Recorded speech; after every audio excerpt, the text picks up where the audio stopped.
Hello and welcome to today's edition of Extraordinary Outcomes. I'm Shubhanjan Sarkar, your host and founder of Pitchling, the buyer-seller engagement platform. Every discussion on B2B selling will bring this out at some point or the other. Sellers need to build trust with the buyer. However, we do not have the organic time that is required to build trust because that is how it is done naturally. Instead, we look for shortcuts. Unfortunately, there is no shortcut to building trust. Pitching gives you the ability to demonstrate respect and thus take the first step towards building trust. This begins with indicating to the prospect that you are taking a step back from one of the most aggressive techniques that has become the norm in B2B selling, surreptitious tracking of buyer behavior and invading the privacy of the prospect without consent. Pitching puts your prospect in charge of her data, including protecting the data of those she gets onto your pitch link. You do not get to see who the new persons on the thread are, although you see that it's indeed been shared by the recipient to whom you sent your pitch flow in the first place. Thousands of pitches are sent out on our platform bears testimony to this fact. Engagement went up with shared communication when prospects learned firsthand that senders and vendors will not see their activity and interaction with the received narrative without the prospect's clear and definite consent. To build trust, pitch link it. Want to know more? Sign up for a free one-on-one session. Link in the attachments.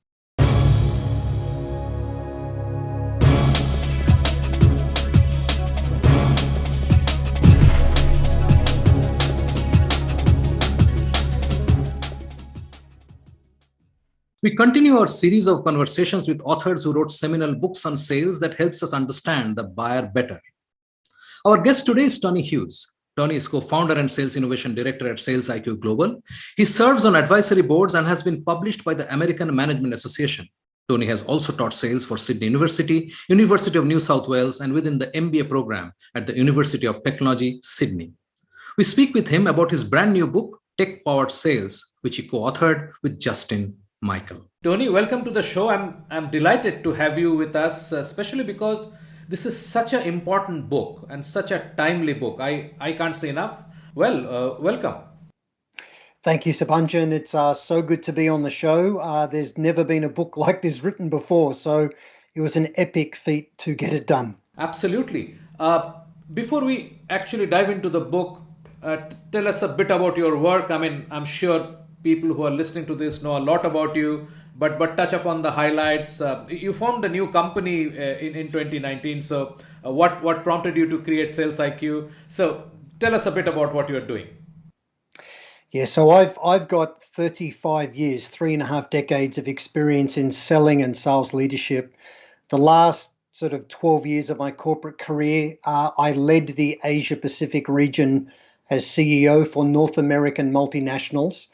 About 10 years ago, I left the corporate leadership world and went out on my own as a consulting to CEOs and sales organizations.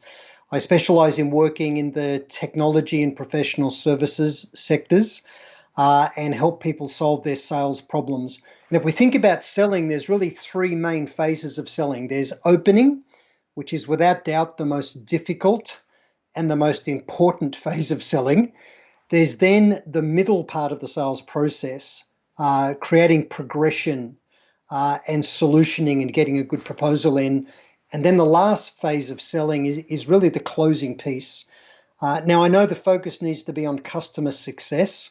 So our focus should be on the customer being successful in what we're doing for them, not just in closing the sale. But what I've increasingly found is that although I do a lot of work with organizations in India, in countries throughout Asia, in Europe, North America, and obviously here in Australia, where I'm based, although I do work around account management and customer success, and then also strategic selling, so managing the strategic complex enterprise opportunity, what I found is the number one problem everybody says they have, from the CEO all the way down to the individual contributing salesperson.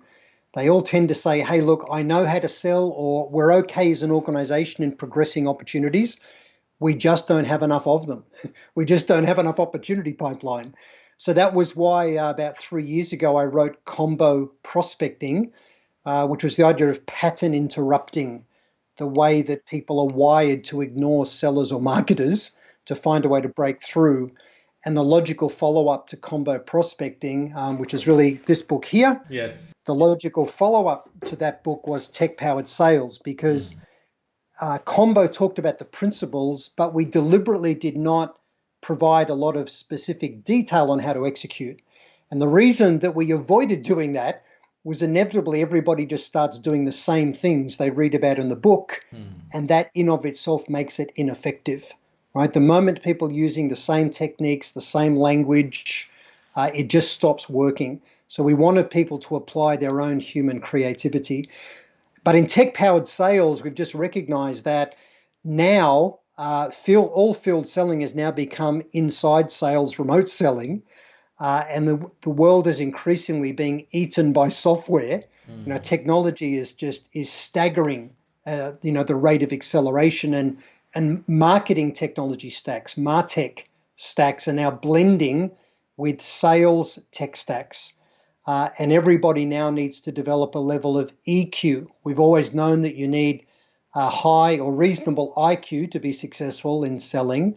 You definitely need very high EQ, emotional quotients. You need to be able to read others and manage politics well and manage your own strengths and weaknesses. But increasingly today, you need TQ, you need technical quotient. You have to be able to adapt to using a tech stack. So that was what really caused me to write the book, and I partnered up with a gentleman by the name of Justin Michael out of the USA, and he is without doubt the most insane level of genius when it comes to mashing up different technologies to find a way as an individual to do the work of hundreds in going to market and selling. And the challenge for all of us is, how do we embrace tech without being seen as a spammer and without damaging our own brand? So that was a long answer to the question. No, it's a great answer because it triggered so many questions right off the gate. The first one, let's focus on Justin for a moment, because you wrote about that experiment that he did. Walk us through that backstory. Yeah, so Justin's had a lot of different roles in sales, and he's always had a passionate level of curiosity on how to crack the code for the top of funnel. He was recruited by a company that subsequently got acquired, and what they wanted to do was to, in essence, model his brain and his approach to pipeline creation to automate as much as possible.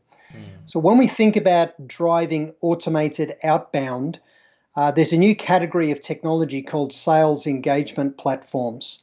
So companies like RingDNA, SalesLoft, Outreach, within the Salesforce product, they've got a thing called HVS, high velocity selling or high velocity sales inside Salesforce. But what all of these platforms are designed to do is to automate sequences of outreach and messages across multiple channels within the most desirable cadence. So they tried to map the way he thinks and executes. And what we know is personalization is key. So what you want is short, sharp messaging. It's highly personalized and relevant. So as soon as they open this up, they can see contextualized relevance, and they can see why this would matter to them. It's about something they care about. And then you drive this across multiple channels. So they were looking to embrace what has subsequently been called a concept of liquid syntax, the idea of taking a very fluid approach to injecting personalization based on noticing attributes. Now, very few technologies or people execute that well. I've seen these automated emails come to me. Hey, Tony, I noticed that we're both based in Sydney. Would it make sense to catch up for a chat? And I'm thinking, well, there's 5 million people live in Sydney. I have no idea why the fact we live in the same city is the reason why we'd want to talk. So that's an ineffective nonsense piece of automated. And all they've done is they've scraped LinkedIn and they found the city that I'm based in, and they thought, I'll play back that city, right? So you can try and play back their favorite sporting team, the university they went to, the city they're based in, the most recent post they published, play back the heading of the post. Hey, Mike, I noticed you just published an article, on why fireflies glow. Would it make sense for us to have a conversation about improving your sales results? You go, well, how does any of this make sense? Right. So you can very easily damage your own brand and get blocked if you automate inappropriately, and that's what we discuss at length in the book Tech Powered Sales. And what happened to that experiment? So did they sort of arrive at some? You're talking about the fluid. Yeah, it was highly successful. Actually, I will share the name. The name of the company was Outbound Works, so Outbound Works, and they were automating. A lot of it was truly automated, but there was also a lot of mechanical Turk things going on in the background as well. Right. And our view is about 70% of what a seller does today can be automated. And what all humans need to do is to focus on the elements of their role that add the most value as a person. So, things like creativity, navigating politics, helping someone secure consensus, all of these kinds of things are what make a real difference in engagement. Help someone go and build their business case and get that across the line internally. They're not things that AI can do. Whereas what technology can do really well is it can listen for trigger events in the marketplace that make you relevant to a buyer based on your ideal customer profile. So you can point technology into where there's the highest propensity to buy, and then point technology at listening for things that go on in the marketplace that give you context for a conversation to make you relevant to the buyer. And then it can serve you that in a lead funnel along with their cell phone number, mobile phone number, and their email address. And it can even look for, where's the best path here? Is there a common relationship? So there's all these technologies out there that are able to do this, and the best sellers need to embrace that to improve both their effectiveness and their efficiency. So they need to get good at the right things, not become good at the wrong things, and really leverage tech. Great. So let's get into the point where you and Justin decided that, it's important to write a book on this now. When was that? That would have been about 2 years ago. So Combo had been out for a year. And I'd always wanted to credit Justin in combo prospecting, but he just wanted to stay under the radar given everything that he was doing. And he said he'd be willing to co-author a book. And I said, well, the thing that'll be great is you and I, Justin, are so different. We've been very different perspectives to solving the problem of top of funnel pipeline creation. So let's bring old school and new school, this sort of eclectic approach, but weave it together in a really compelling way. So Justin and I simply sat down, and Justin's got incredible levels of tactics and strategies for execution. And what we said is, well, we need to frame this up in an ethical framework. And then we talked about the moral imperatives in how you operate as a seller, and the fact that you need to create a conversation narrative that's all about the other person. It's not about you. But we talk about the ethical perspectives on using publicly available data, to be able to get hold of people. So it was, let's create an ethical construct, and then these insane levels of how you could go and execute. And I had one CEO call me out of the blue. He'd read the book, bought and read the book. Actually, it's this guy here. I'll hold this up. This guy is called Warwick Kirby. Yeah. And he's written a book, Startups. It's a blood sport. He'd be a good guy for you to interview on your podcast if you want to provide an introduction. Absolutely. But Warren runs a global software company. He rang me and said before he read Tech Powered Sales, he would have given himself about an 8.5, 9 out of 10 for how he was running his global sales organization. He read the book and said, I now give myself a 6.5 out of 10. He said there is so much actionable content in here that he hadn't even thought about. And that's what we really wanted to give people, this gift where you can just take a couple of ideas in the book and run with them, and they'll make a massive difference. Right.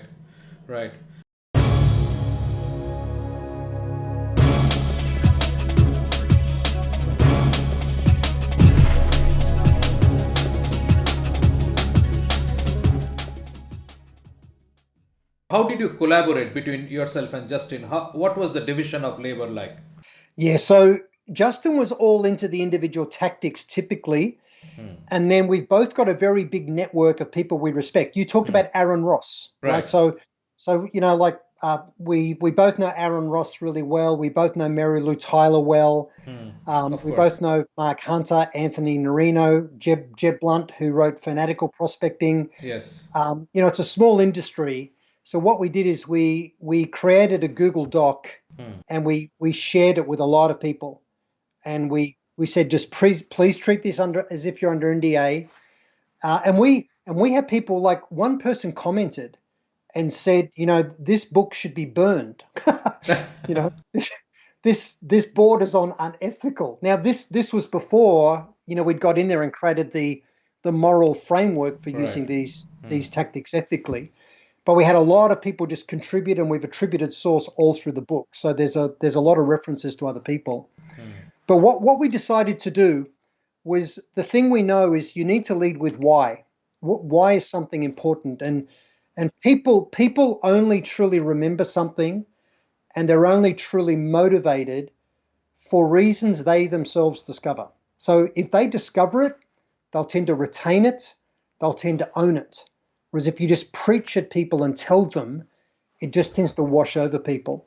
So the first part of the book really talks about why this is so critical. So we talk about the fact that we believe 1/3 of field selling roles are disappearing this decade. We talk about the fact that there's a great disruption. In America, they're talking about the great resignation. A lot of people are deciding to resign and leave their employer based on the way they were treated in the first 18 months of the pandemic that we've all been dealing with. So the first part of the book, we talk about, why this is so important, right? Many jobs are disappearing. Yeah. Sales is not immune. If you can't work effectively with technology today, you're a dead person walking. Your career's over. You just don't know it yet. No one's actually tapped you. But you have to find a way to create the necessary level of value for your customer and your employer to fund your role.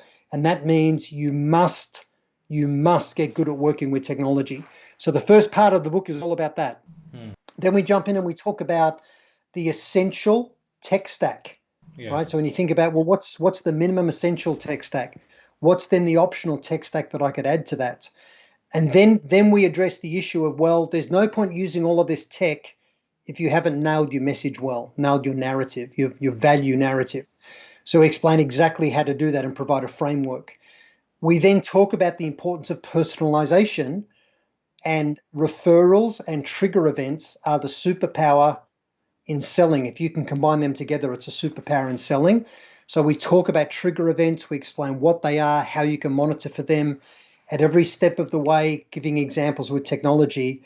And then we just provide a whole lot of examples of how you can do this. And then toward the end of the book, we actually paint a picture of a day in the life of tomorrow. So we actually show a sales scenario that's very futuristic. And the punchline is every single thing the person just read about, every single thing without exception can be done today, including AI bots that phone people and confirm meetings. Yeah.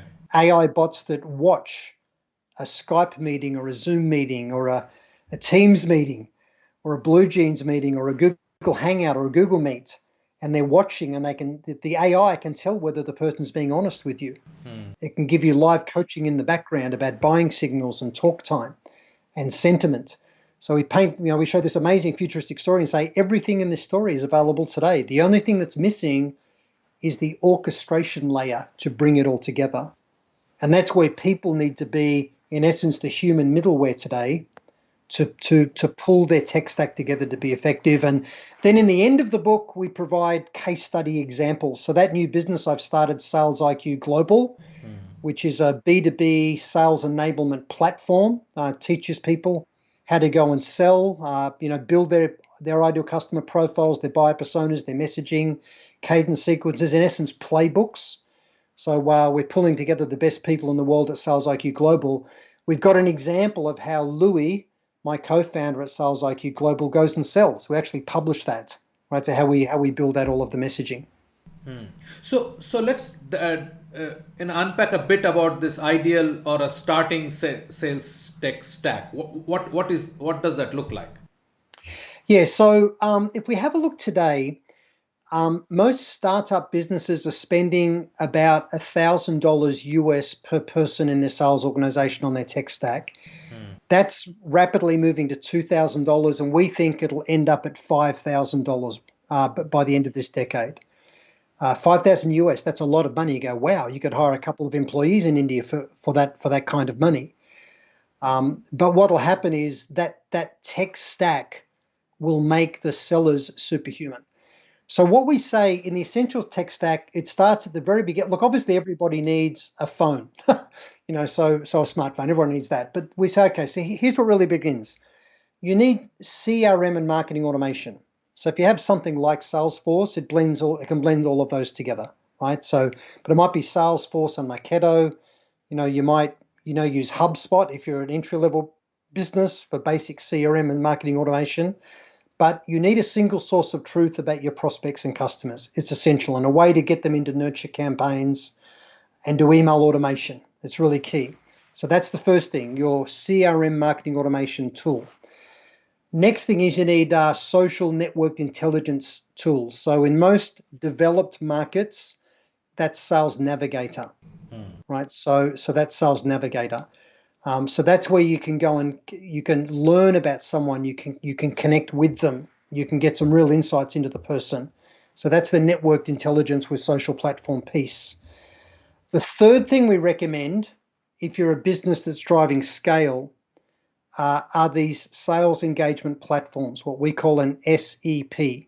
So that's Outreach, SalesLoft, Ring DNA, Groove, Zant, Apollo, Lemlist, and then within products like HubSpot, Marketo, Salesforce, they'll have that capability as well. But basically, how do I build a cadence and sequences to automate outbound prospecting? And at a software level kind of playbook the way we're running outreach, and then and what you'll hook into that is things like maybe parallel assisted dialers. That's another piece of technology we talk about in the essential stack. The other thing you need is data enrichment, right? You need the right data. So we all know there's things like Zoom Info. There's a great platform here in Australia and Singapore called Trigger.ai. But Zoom Info, a lot of recruiters use a product called Lucia. Things like Rocket Reach, Lead IQ, Discover All got bought by Zoom Info. So these are all platforms that provide, for example, typically email addresses. The next thing that's essential is trigger event monitoring, because you want people running outreach where it's contextualized and relevant. And again, that platform, Trigger.ai, so Triggr, so there's no E, Trigger.ai is an example. Zoom Info have a thing called Scoops. LinkedIn Navigator, you can run saved searches. If you look at accounts and then setting up leads and running saved searches, Navigator can notify you. The interesting thing with Navigator is, on average, people update their LinkedIn profile not until 6 weeks after they've joined a new organization and started a role. So often that trigger event notification's all a bit late. And then the last things we'd recommend is dialing technology. So you can dial out of your CRM with a headset. Parallel assisted dialers do the automated dialing in the background for you and just screen pop when someone answers. Yeah. But at the very least, just get some dialing tech that's integrated to CRM. And then collaboration software, right? So we're all using Zoom today, for example. So you want to get yourself a good commercial account of things that help you do remote selling well. And that's the essential stack, right? So, but remember, at the most basic level, it's CRM with marketing automation. You'd want to have something like Sales Navigator. And then you want to be able to monitor for trigger events to contextualize your outreach. And then if you're driving scale, think about these auto dialers, dialing integration to CRM, and these sales engagement platforms that'll sort of automate your cadence and sequences. But just be wary, you can't load spam into your Gatling gun of automation, because if you do that, you'll just damage your brand and get your domain blocked very quickly. you have this list of questions which you have put in the book at the beginning, which says that if you answer no to any of these, then you need to read this book. So you're sort of running a qualifier for the book there. Yeah. And I can pretty much tell you from the conversations that I have, 95% of people who read that list will say no to at least a few of those questions. Yeah. Yes. While it is not rocket science, but it's true. So my question is, tech is nothing new. This market tech landscape that Scott Binker has been doing is in the making for like 10 years now.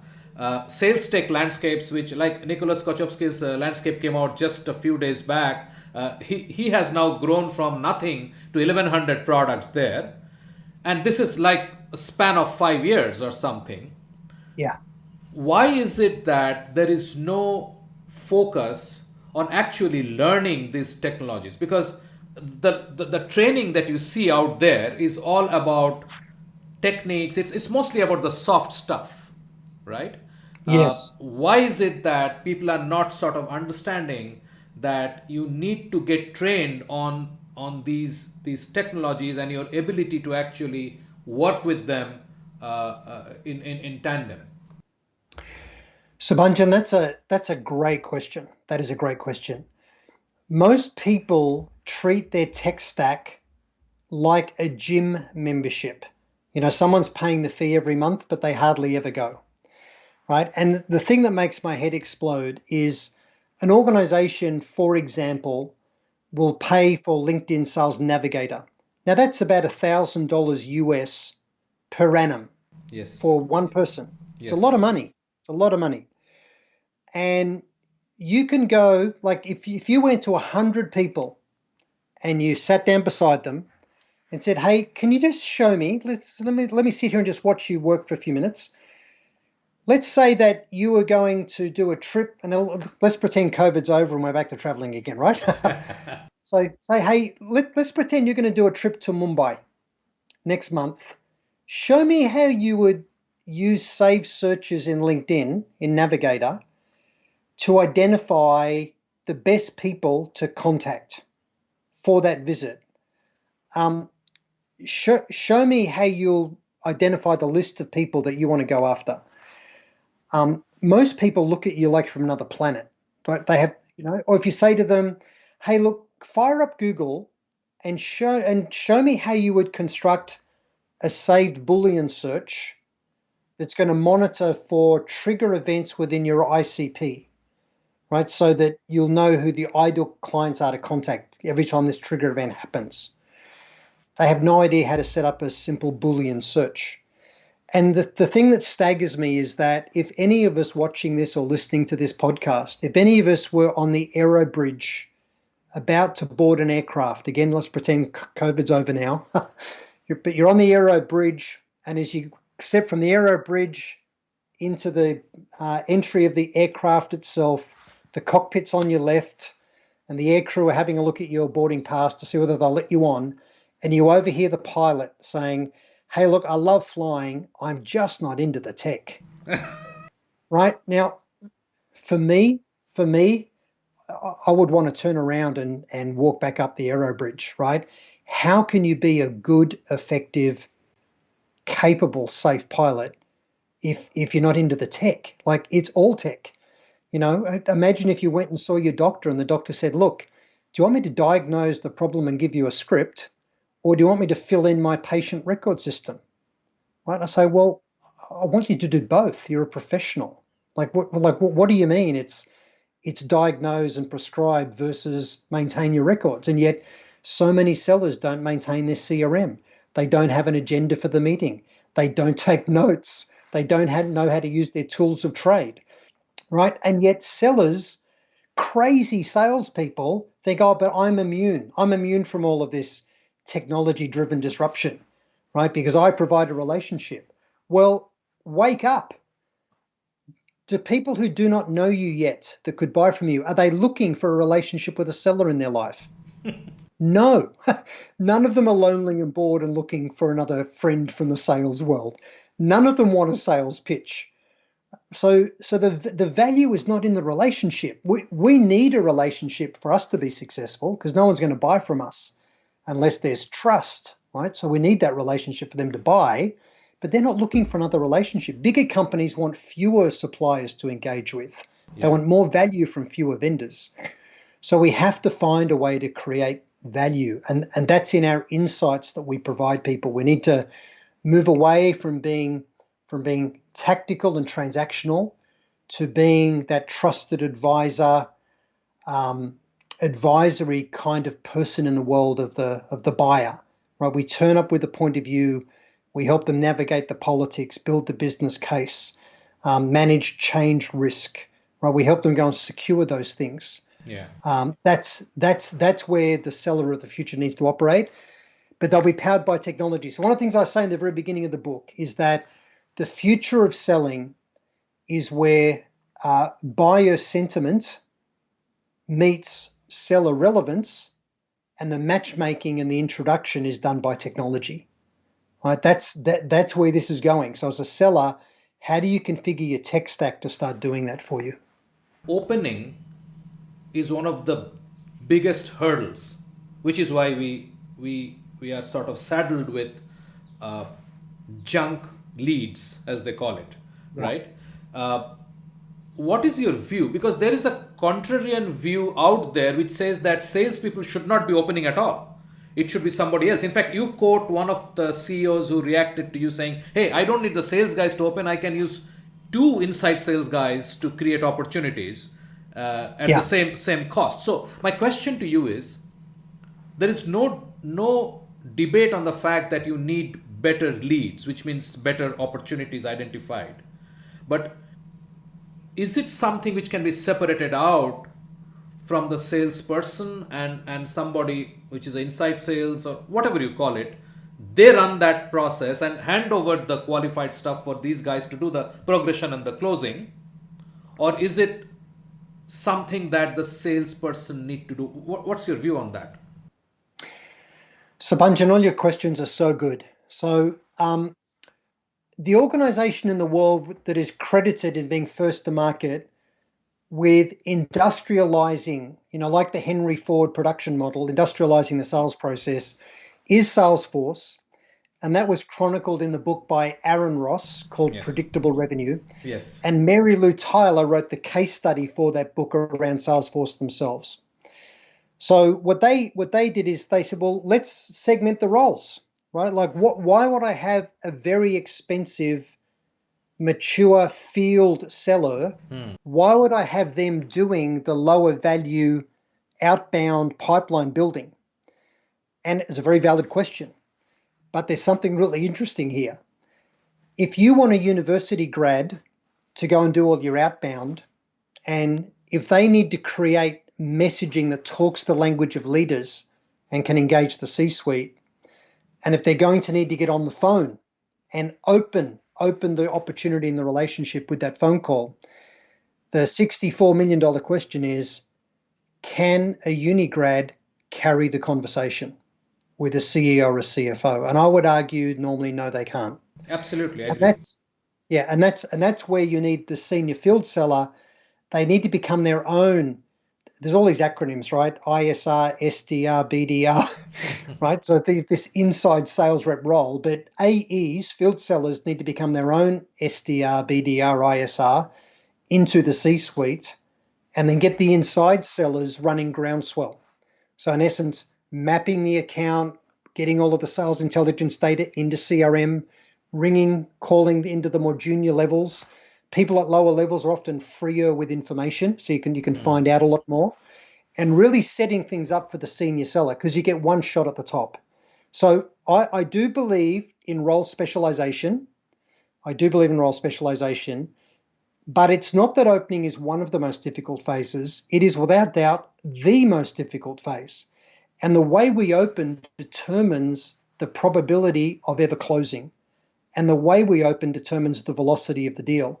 Because when I think about qualifying a deal, it's not about, do they have budget and authority, need and timeline, and all of these other MEDIC and MEDPIC and nutcase and all of these other qualification acronyms. It's the degree to which the prospect will share insider information with us and access to other key stakeholders that determines whether we're likely to win. And you have to be able to engage at a level that can carry that conversation.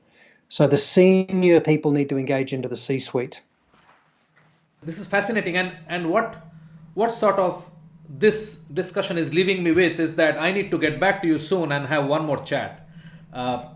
Because Sure. this opens up so many thoughts and so many ideas. And I cannot stress enough that I think we are missing out on some basics as we are transitioning into the fourth phase of how the world or business operates.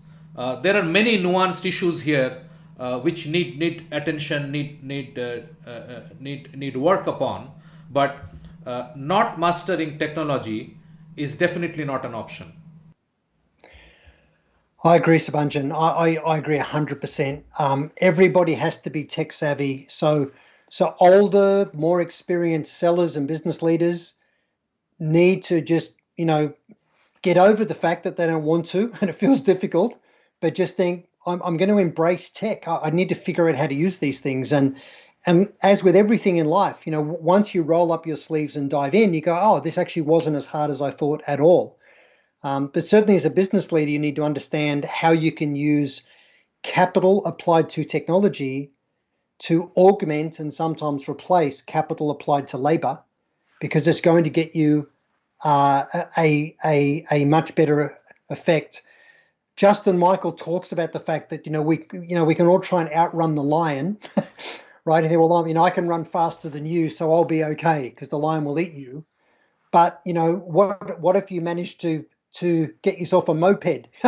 It doesn't matter how fast the other runner is. You've got a better piece of technology that's going to get you way ahead of them, and the lion's going to eat them. Yeah. And that's the same with business today. All of these, there's a bewildering array. Justin Michael describes it as a Cambrian explosion of sales tech. And everybody's thinking, it's just all bewildering. Which pieces do I need to embrace and grab?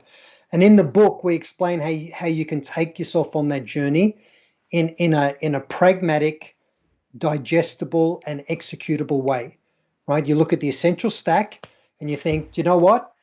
I'm going to learn how to build a dashboard in my CRM, right? I'm going to learn how to automate a campaign with email. I'm going to learn how to configure one of these sales engagement platforms.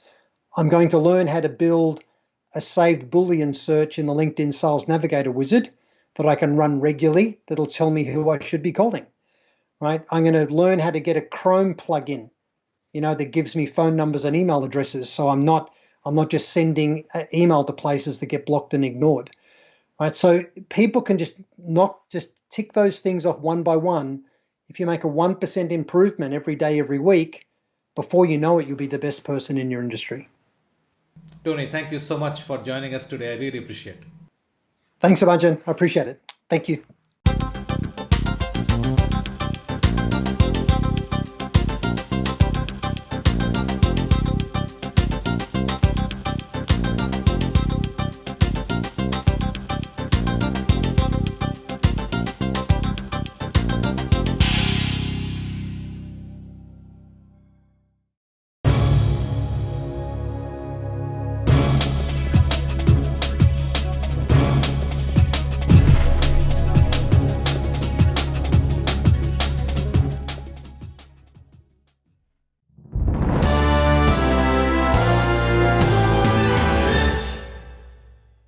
One of the biggest challenges facing sales organizations is efficiently leveraging technology. We spoke with Tony Hughes last week, and this week we speak with Nicholas D. Koczkowski, author of The Sales Technology Landscape, to help you make sense of where this explosive growth in sales tech products is headed. So I think from a communication standpoint, asynchronous ways of communicating are embraced by buyers and actually sellers, by I would say consumers at large, across B2B and B2C. That's a convenience of a conversation. There's no more wait. You have the persistence of the conversation and context. So all this had started not only in sales, but in service across every motions of customer engagement. So this is not changing. It's going to continue. What I see is an evolution vis-a-vis self-service versus assisted service. It's very interesting because in the B2B space, the focus was assisted selling, right? There's always a seller. And what we see is growingly B2B purchases that are shifting to a completely virtual model through app exchange, app stores. There's more and more B2B purchase decisions that are entirely digital from the standpoint of being self-service.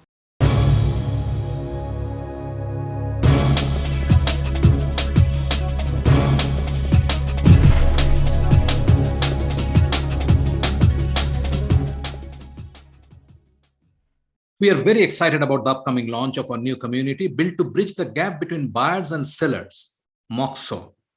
It is designed for buyers, sellers, and marketers to enable access to curated content, share ideas, and engage in conversations as a community. The space will be invite only, and if you want in, please write to us at moxo@pitch.link. That is MOXO@pitch.link.